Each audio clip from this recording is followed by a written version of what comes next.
اب ہم رافضیت کا فیض بیان کر رہے ہیں. فیض جی جی نئی چیز ہے. جی بالکل. اچھا. یہ جتنے بھی اہل سنت کے ہاں. ہمارے اکابرین ہیں، محدثین ہیں، مفسرین ہیں، سیرت نگار ہیں، مورخین ہیں، علم کے جس درجے میں، متکلمین بھی، ہم. ان سب کو رافضیت کے خزانوں سے فیض ملا ہے، وہ بھی علم کا اور دین کا. اچھا. ہاں جی، یہ میں نے اسی لیے تحقیق کی ہے. یہ 2 جلدوں کے اندر میری کتاب ہے. صحاح ستہ کے روات پر میں نے جائزہ لیا ہے قبلہ. بخاری، مسلم، نسائی، ترمذی، ابو داؤد اور ابن ماجہ وغیرہ، ان میں 16,000 احادیث ایسی ہیں جن کے راوی رافضی ہیں اور غالی شیعہ ہیں. اللہ اکبر. یہ فیض لیا ہے ان بے دینوں سے، دین والوں نے بے دینوں سے دین لے کر پھر ان کو بے دینوں کا جناب بے دین ہونے کا تانا دے رہے ہیں. بھئی بے دین سے دین لینا خود بے دینی ہے. رافضی اگر بے دین ہے تو پھر اس سے دین لینا تو جائز ہی نہیں ہے. ہم. تو یہ 16,000 احادیث جو ہیں ہم. یہ انہوں نے روافض سے لی ہیں. صحیح بخاری کے 40 سے زیادہ شیوخ روافض ہیں.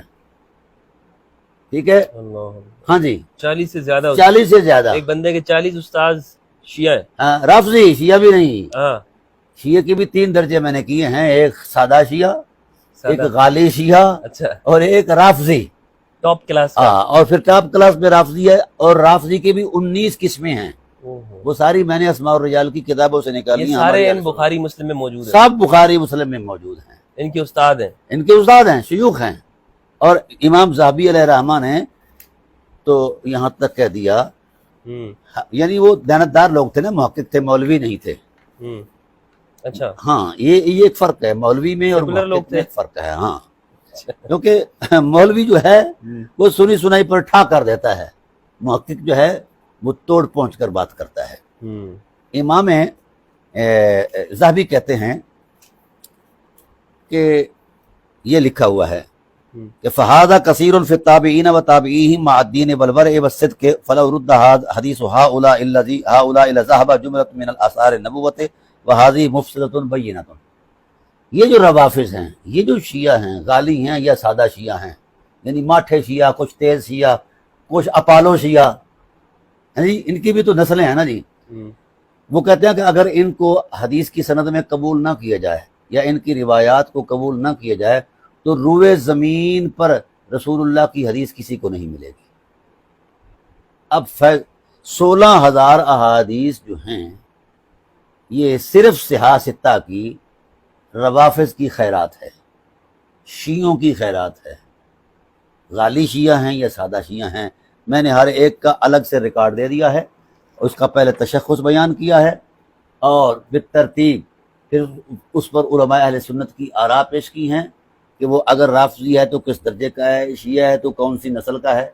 یہ ساری چیزیں میں نے بیان کر کے پھر کس کس راوی کی حدیث کے کس مصدر میں کتنی روایتیں ہیں وہ بیان کی ہیں. پھر اس کے بعد میں نے دوسری جلد کے اندر بھی الحمدللہ تعالیٰ قبلہ مفتی صاحب میں نے وہ تمام روایات نکال کر رکھ دی ہیں. یہ 16,000 احادیث کا ریکارڈ ہے. ہاں، ایک کالم کے اندر اس کا نام ہے راوی کا. ان کے پاس کچھ نہیں بچا. بچے نہ بچے 2 ہی باتیں ہیں. اب آئیے اصول کی طرف. ہمارے اصولی لوگ جو ہیں، محققین، محدثین، اللہ تعالیٰ ان کی ارواح رحمت کو بلندیاں عطا کرے جنہوں نے حدیث نبوی کو جمع کر کے ہمیں دیا ہے. یہ محسن ہیں اسلام کے، محسن ہیں اپنے امت کے، ان کا احترام کرنا چاہیے. ہم بڑی لچر زبان بولتے ہیں جس وقت مولویت میں آتے ہیں تو رگڑ دیتے ہیں فلاں فلاں فلاں فلاں، احساس ہی نہیں کرتے کہ کون کس بندے کا کردار کتنا علمی اور دینی. احترام کرنا چاہیے. ویسے بھی خلقی اعتبار سے ہر چھوٹے سے چھوٹے بندے کا بھی احترام ہونا چاہیے، بڑے سے بندے کا بھی احترام ہونا چاہیے. اب صورت حال یہ ہے کہ جس وقت محدث حدیث لیتا ہے تو راوی کی چھان بین کرتا ہے. ابتداً روایت کے قبول میں جو ایک اصول قائم کیا گیا ہے کہ کس کی روایت قبول ہے اور کس کی مردود ہے. راوی کے اندر وہ کیا خوبیاں ہوں تو پھر روایت قبول ہے اور کیا نہ ہو تو وہ روایت قبول نہیں ہے. سب سے پہلی خوبی مفتی صاحب راوی کے لیے اسے شرائط راوی کہتے ہیں. جی. ہماری نور الانوار سے لے کر ابن ابی حاتم تک میں نے 300 کتابیں اصول کی پڑھی ہیں. ٹھیک ہے, ہر ایک نے اس مقصد کو بیان کیا ہے. شرح نخبۃ الفکر سے لے کر تدریب الراوی اور آگے جا کر مطلب ہاں وغیرہ وغیرہ, ان کے اندر یہ سب بات کامن ہے موجود کہ سب سے پہلے اس راوی کے لیے شرط یہ ہے کہ وہ مسلمان ہو اور کامل مسلمان ہو. اسلام ایک ضابطہ حیات ہے, اس سے حدیث لیں گے, غیر مسلم سے حدیث نہیں لیں گے. مسلمان ہونا شرط روایت ہے, جو مسلمان ہوگا وہی اتھارٹی رکھتا ہے کہ وہ حدیث رسول بیان کرے, کیونکہ اسلام دین فطرت ہے, اسلام اپنانے والا جھوٹ نہیں بولتا. اس لیے اسلام کے ٹائٹل پر اس کی سچائی پر یقین کرتے ہوئے اس سے حدیث لی جاتی ہے کہ جو عام معاملات میں بھی جھوٹ نہیں بولتا, یہ حدیث ذات رسول پر جھوٹ کیسے بولے گا, کیونکہ ذات رسول نے یہ قانون بنا دیا ہے کہ جو شخص میری طرف ایسی بات منسوب کرے جو میں نے نہیں کی, یعنی حدیث گھڑے, فَلْيَتَبَوَّأْ مَقْعَدَهُ فِي النَّارِ, پھر وہ اپنا ٹھکانہ جہنم میں بنائے. اس اصول کے تحت محدثین نے اور محققین نے یہ طے کیا ہے کہ راوی وہی ہو سکتا ہے جس کے اندر یہ پہلی شرط موجود ہو کہ وہ مسلمان ہو. تو گویا اس اعتبار سے ان تمام روافظ کو محدثین اہل سنت نے, مفسرین اہل سنت نے, محققین اہل سنت نے اولاً مسلمان مانا ہے. ڈرامہ تو یہ ہے مفتی صاحب, اکابر جو ہیں ان کو مسلمان کہہ رہے ہیں, اس حالت میں بھی مسلمان کہہ رہے ہیں, اور یہ مولوی صاحبان اس کو گالی بنا کر اہل بیت کے محبین سے کہتے ہیں کہ جناب والا یہ رافضی ہو گیا ہے. یہ دین نہیں ہے, یہ ڈرامہ بازی ہے.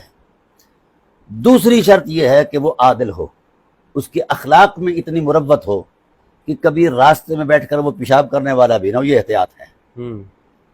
اور پھر کبیرہ سے وہ مکمل اجتناب اس نے کیا ہوا ہو, صغائر پر اصرار نہ کرتا ہو, اس کے اخلاق کی حرمت اتنی ہو کہ اس کے وجود سے اخلاق کی خوشبو آتی ہو. کیوں؟ حدیث رسول کا مقام یہی ہے کہ وہ اس راستے سے آئے جو راستے پاکیزہ ہیں اخلاق کے اعتبار سے. اور پھر تیسری شرط جو ہے عاقل ہونا, اس کا عقل بھی کامل ہو, ماتوبہ سے یا جناب والا فاطر العقل سے, مجنون سے, سبی سے جو چھوٹا ہے بالکل, اس سے اس لیے نہیں لیتے کہ وہ حدیث سمجھنے کا فہم ہی نہیں رکھتا. کامل العقل ہونا حدیث کے فہم کے لیے ضروری ہے. ٹھیک ہے, یہ بھی شرط روایت ہے, 3 ہو گئیں. یعنی پہلی شرط اسلام, دوسری شرط عقل, تیسری شرط عدالت, چوتھی شرط وہ ضابط ہو, تام الضبط ہو, کہ ایک ایک حرف کو کاملاً سنا ہو, اس کی حیات ترکیبیہ کو جانتا ہو, فہم رکھتا ہو, اس کے مضمون کو, مفہوم کو وہ محفوظ رکھتا ہو.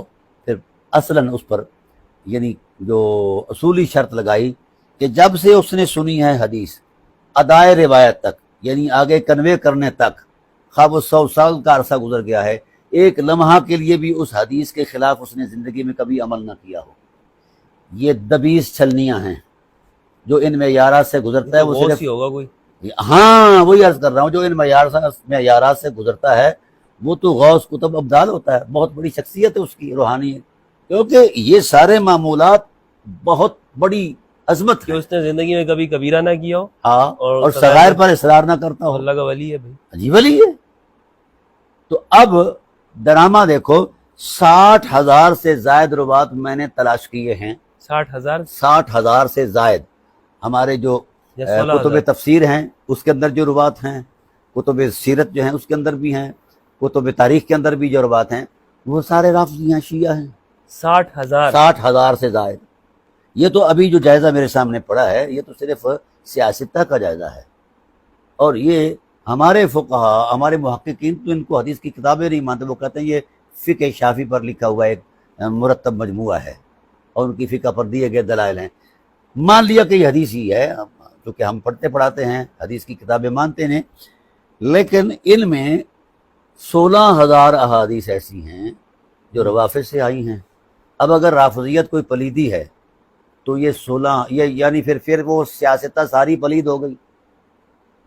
اب میں ان غیور مفتیوں سے کہوں گا جو بڑے بازو لہرا کر جناب والا محبان اہل بیت نبوت پر برستے ہیں, کبھی رافضی کہتے ہیں, پہلے یہ گالی دیتے تھے تفضیلی ہونے کی, تو وہ برداشت کر لی گئی, تو کوئی مسئلہ نہیں, کوئی فضیلت علی کا قائل ہے, پھر وہاں ان کا ٹھہراؤ نہیں ہوا، پھر انہوں نے گالی کو مزید سخت کیا، تفضیلی کو پھر شیعہ کہہ دیا، پھر مزید کسی کی محبت دیکھی تو کہا یہ شیعہ بھی نہیں غالی شیعہ ہے۔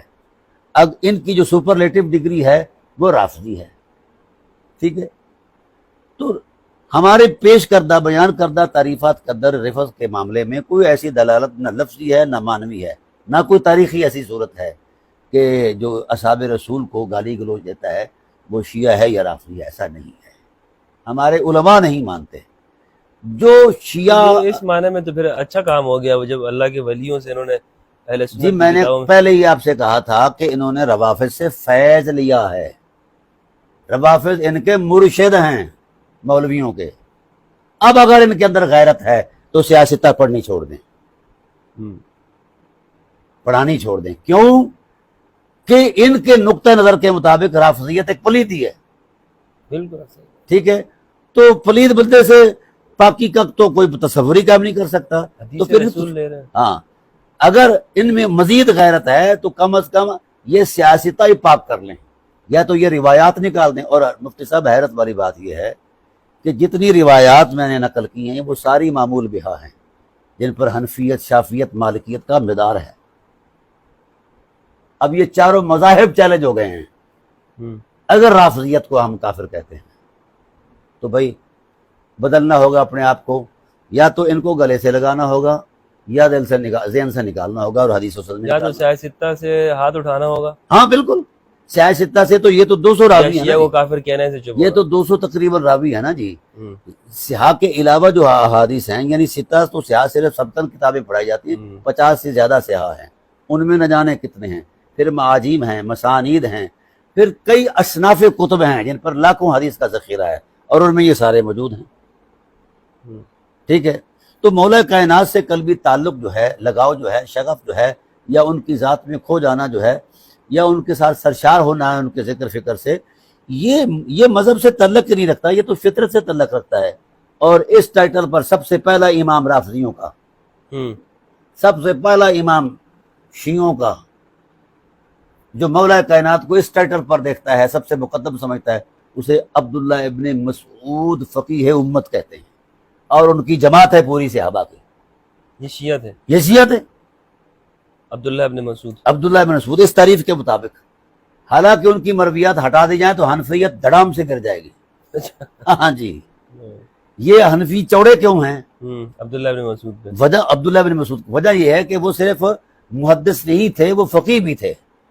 تو ضابطہ یہ بنایا گیا ہے کہ اگر فقیہ اور غیر فقیہ کی روایات میں تعارض پیدا ہو جائے تو ترجیح فقیہ کی روایت کو، کیونکہ فقیہ کا فہم زیادہ ہوتا ہے عام راوی سے، یہ ضابطہ ہمارے اصول فقہ کا۔ تو میری جان، اب عبداللہ ابن مسعود جو ہے وہ سب سے بڑے تفضیلی تھے۔ اب ان کے پیچھے پڑھی گئی نمازیں کدھر گئیں، ان کی طریقت کدھر گئی؟ مفتی منیب الرحمان صاحب کے فتوے کے مطابق طریقت مردود، شریعت مردود، نمازیں دہرائے، اعلیٰ حضرت رحمۃ اللہ تعالیٰ علیہ کے اتنے لمبے فتوے ہیں۔ تو بھائی دیانت علمی کچھ اور ہے، مذہبی تراش خراش کچھ اور ہے۔ تو اب ان کو چاہیے انصاف کا دامن لیں، تو اپنے استادوں سے، یعنی حیرت ہے، یہ میں نے ریکارڈ دیا ہے پورا، کتنے شیوخ روافض، بخاری کے کتنے ہیں، دیگر کتب کے کتنے ہیں۔ تعجب اس بات پر ہے، اگر یہ لوگ خبیث تھے، پلید تھے، اور ان کی نشاندہی کی بھی گئی ہے، شتام رافضی، خبیث رافضی، زائغ رافضی، فلاں فلاں، باوجود ان چیزوں کے بھی ان سے جناب اللہ روایتیں لی گئی ہیں، علم لیا گیا ہے، دین لیا گیا ہے۔